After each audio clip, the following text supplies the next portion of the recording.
Le agradezco mucho a Jorge Cano, investigador del programa de gasto público en México Evalúa, que nos acompaña hoy para poder platicar acerca del Fonden, de los recursos por parte del gobierno federal para atender las emergencias. Bienvenido, Jorge, ¿cómo estás? ¿Qué tal, Magda? Muchas gracias por tu entrevista y un placer platicar contigo. Oye, a ver, hemos estado platicando ya acerca de todos estos desastres naturales que se han venido presentando en los últimos meses, que sin duda han dejado devastadas algunas áreas del país. Pero, ¿cómo operaban anteriormente los gobiernos estatales, el gobierno federal y bien también los gobiernos municipales para poderle hacer frente a todas estas emergencias, antes inclusive de que existiera el Fonden y que comenzara a operar?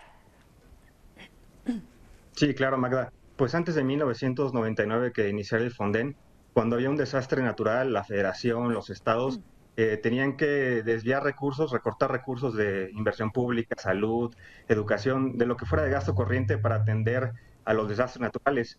Después de ver que esto era totalmente ineficiente, se creó el Fonden en 1999 y a través de una partida presupuestaria iban transfiriendo recursos a este guardadito. Cuando había algún desastre natural, pues se utilizaba, y si no, se guardaba para el siguiente año y se iba guardando y guardando. Lo que pasa ahora con la desaparición de este fondo es que sí, se va a tener esta partida para atender desastres naturales, pero ya no se va a estar guardando, entonces no va a ir creciendo esta bolsa y si hay un desastre muy grande como un terremoto, pues ya no habría suficientes recursos para atenderlo. Bien, ahora dime una cosa, porque el gobierno federal señala, y me parece que esas son declaraciones que seguramente muchos critican, ¿no? El gobierno federal señala que ahora se atiende mejor que nunca a los damnificados de estos desastres naturales. ¿Es así o se está cometiendo un error al desaparecer el Fonden? En primer lugar, el Fonden servía para dos cosas, tanto para atender, en primer lugar, los desastres como para la reconstrucción. Lo que ya tenemos seguro actualmente son los datos de la reconstrucción que se han llevado a cabo este año. En el primer semestre se gastaron 3.6 mil millones de pesos. ¿Y qué dirás? ¿Esto es una cantidad grande o pequeña? Pues en realidad es 44% menos que en 2020 y es 63% menos que el promedio de los últimos 6 años.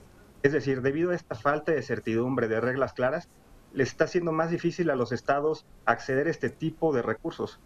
No solamente eso, estos 3.6 mil millones de pesos que te digo solamente se fueron destinados a 3 estados, a Veracruz, a Chiapas y a Tabasco. Cuando en años pasados, en 2019 por ejemplo, se atendieron a más de 23 estados.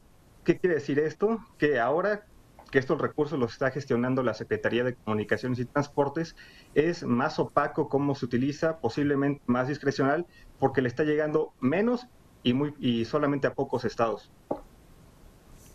Qué fuerte esta parte que nos comentas, porque sin duda parecería que de pronto entonces se asigna el recurso dependiendo de la conveniencia, ¿no? Si me caes bien, si la llevamos bien en torno a la gestión que estás haciendo en tu estado, entonces también te mando más recursos cuando sabemos que pues hay un importante número de víctimas, ¿no? Ahora, lo que me llama la atención es que el gobierno decidió desaparecer el Fonden en 2020, pero le asignó recursos en el presupuesto 2021. Estamos hablando de 9.024 millones de pesos.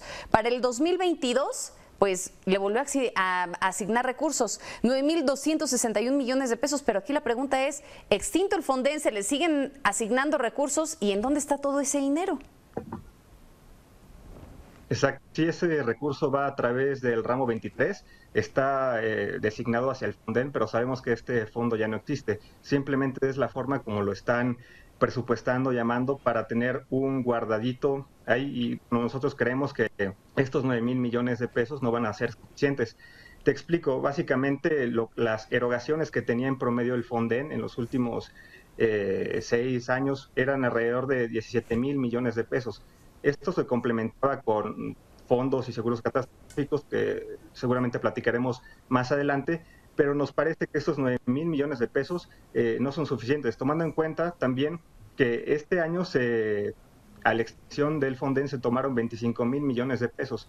¿Qué quiere decir esto? Que para el siguiente año no se están recuperando esos 25 mil millones de pesos, solamente se tienen 9 mil.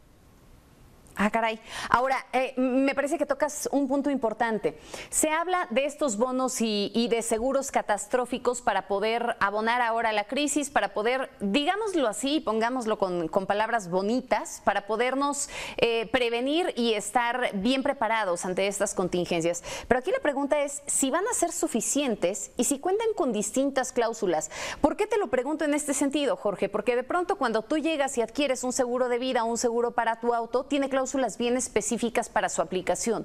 ¿Va a ser lo mismo en el caso de estos seguros que está adquiriendo el gobierno federal? Que también, dicho sea de paso, no son nuevos, se vienen aplicando más o menos desde el 2006. Totalmente, sí, no son nuevos. Es curioso que lo estén destacando tanto la Secretaría de Hacienda. Y como comentas, no aplica siempre, solamente aplica para terremotos y huracanes. Es interesante porque en el terremoto que acaba de pasar de este año, ya la agencia Artemis, que califica todo esto, dijo que no va a aplicar el bono catastrófico porque no alcanzó el rango de 8.5 grados Richter en la parte de Guerrero y Oaxaca. También hay que recordar que en el huracán Otil de 2014 no se aplicó, a pesar de tener costos de más de 16,000 millones de pesos, porque no estuvo en el rango de gravedad de ese tipo de huracán. En sí, en la historia de estos seguros y bonos solamente se ha aplicado a el huracán Patricia de 2012 y al terremoto de 2017. Todo lo demás no han aplicado estos seguros, lo que muestra que es muy importante tener este fondo, este guardadito presupuestal. Sí, por supuesto, lo que muestra la importancia del Fonden, del cual pues ya no se goza de ese beneficio, de ese respaldo. En fin, Jorge, muchísimas gracias por estos minutos con Mega Noticias. Un placer, y todas las investigaciones están en México Evalúa. Gracias.